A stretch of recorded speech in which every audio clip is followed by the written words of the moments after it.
akan belajar mengenai pencegahan dan penanganan stunting. Mengenai modul yang ke-6 yaitu pemanfaatan bantuan sosial dalam penanganan gizi anak usia dini dan ibu hamil. Dan langkah yang kedua yaitu mengidentifikasikan bahan pangan yang ada di sekitar kita atau yang ada di sekitar rumah kita. Mari kita bahas bersama-sama, yaitu yang pertama makanan pokok atau yang biasa diistilahkan karbohidrat. Karbohidrat itu adalah sumber energi utama dalam tubuh kita. Jadi kekuatan kita itu pada di makanan pokok. Jadi tubuh kita mau kuat itu harus membutuhkan yang namanya karbohidrat atau makanan pokok. Terus makanan pokok ini atau karbohidrat ini terbagi menjadi 3 atau membedakan menjadi 3, yaitu gula, serat, dan pati. Terus yang karbohidrat gula ini itu merupakan karbohidrat yang sederhana. Itu contohnya itu yang buah-buahan, terus madu dan susu. Jadi kalau kita makan makanan yang gula juga itu bisa membantu untuk membangkitkan tenaga di dalam tubuh kita. Terus untuk karbohidrat yang disebut serat dan pati itu merupakan karbohidrat kompleks atau umum seperti nasi, jagung, umbi-umbian, apalagi kentang dan sagu. Ya. Terus yang berikut, yang kedua yaitu lauk pauk atau yang disebut biasanya protein. Lauk pauk itu merupakan penghasil energi di dalam tubuh kita, dan protein juga untuk membantu kita menggantikan sel-sel yang rusak. Sel-sel yang di dalam tubuh kita rusak, dia bisa membantu untuk memperbaikinya. Dan protein ini terbagi menjadi 2, yaitu protein yang berasal dari hewan dan protein yang berasal dari tumbuhan. Protein yang berasal dari hewan itu misalnya apa? Daging dan ikan. Terus ada lagi yang namanya telur. Terus protein yang berasal dari tumbuhan itu seperti apa? Kacang-kacangan yang diolah menjadi tempe dan tahu. Oke, kita lanjut. Yaitu ke vitamin.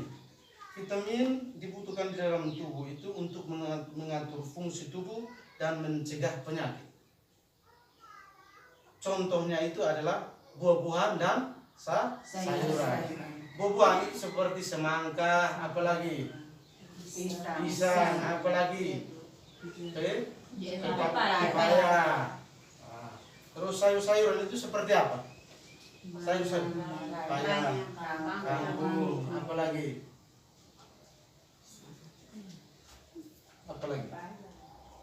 Bayam. Ya, oke. Jadi baik, kita lanjutkan ke mineral.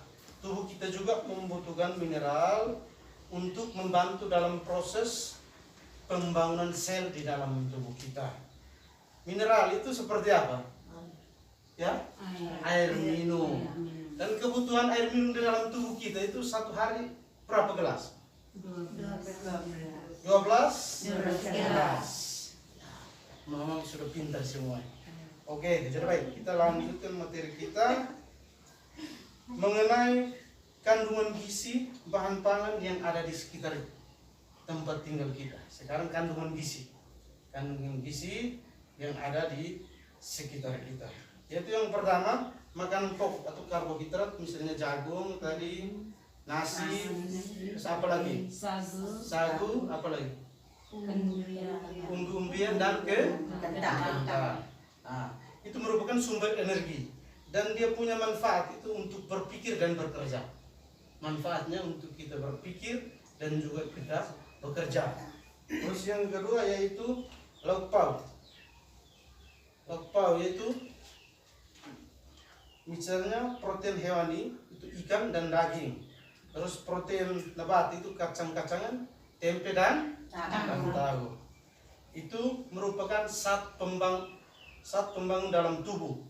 Itu fungsinya memperbaiki sel-sel yang rusak. Oke, yang ketiga yaitu mengenai sayur dan buah-buahan atau vitamin dan mineral.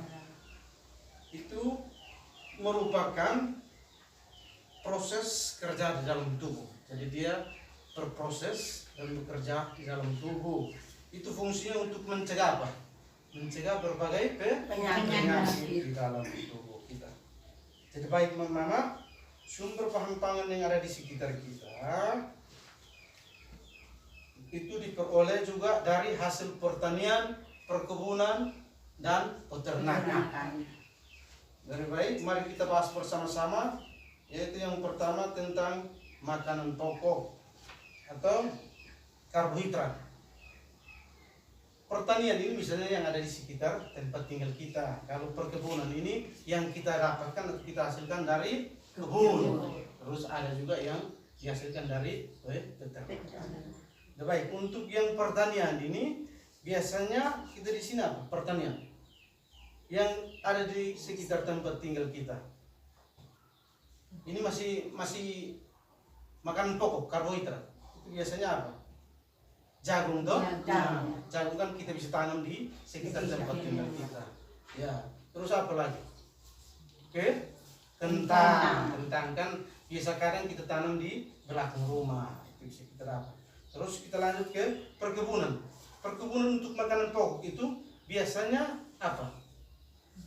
Umbi-umbian dan sagu. Sudah baik? Kita lanjut lagi. Yang kedua yaitu lauk pauk atau protein. Yang dihasilkan dari pertanian itu apa? Kadang kita tanam di sekitar rumah itu apa? Yang lauk pauk. Kacang-kacangan. Terus diolah menjadi tempe dan tahu. Kacang-kacangan ini kan terkadang kita tanam di polybag, kasih kayu terus dia bisa hidup. Terus yang berikut perkebunan itu seperti apa?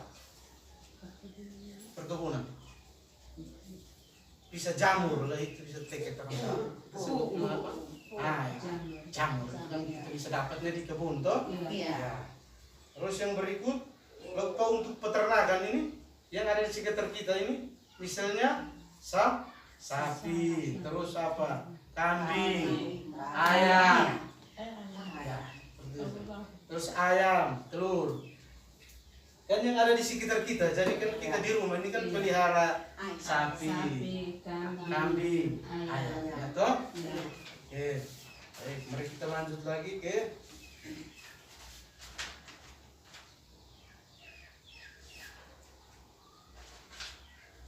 sayuran dan buah-buahan.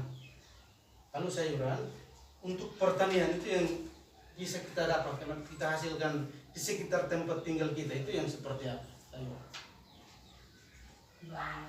Terong juga bisa toh? Terong kan kita tanam di polybag.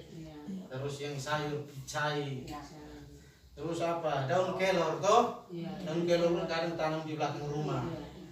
Terus yang berikut perkebunan. Perkebunan ini bisa kita tanam apa saja di sana. Untuk yang lauk pauk, sayur apa saja yang tanam di sana. Perkebunan. Daun kelor juga bisa termasuk toh? Kita tanam di kebun. Tomat, pepaya juga termasuk ya. Oke, jadi baik. Sekarang kita lanjut lagi materi yang berikut, yaitu makna kandungan gizi bahan pangan yang ada di sekitar kita. Ini dia punya makna. Maknanya itu yang pertama, makanan bergizi seimbang tidak perlu harus yang mahal-mahal yang ada di sekitar kita. Yang tadi sudah kita bahas bersama-sama. Terus yang kedua, makanan bergizi seimbang dapat ditanam di pekarangan rumah, yaitu kalau memang luas lahan rumahnya tidak terlalu banyak kan kita bisa manfaatkan polybag untuk tanam di polybag. Terus yang berikut, makanan bergizi seimbang mudah didapat, mudah dipetik di kebun dan juga bisa minta di tetangga atau di keluarga. Terus yang berikut, kreativitas dari mama dalam menanam dan memanfaatkan lahan. Jadi kita bisa memanfaatkan pekarangan rumah kita untuk menanam sayur. Oke, jadi baik. Ini adalah 10 pesan menu gizi seimbang.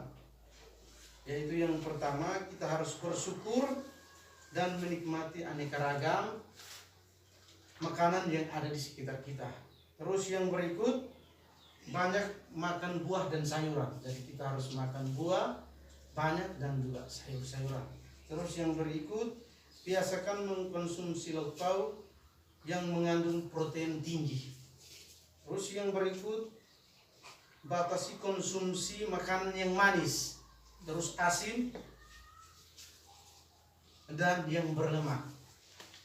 Terus yang berikut lagi, yang keenam, biasakan untuk sarapan pagi atau makan pagi. Terus yang ketujuh, biasakan minum air putih yang cukup dan aman.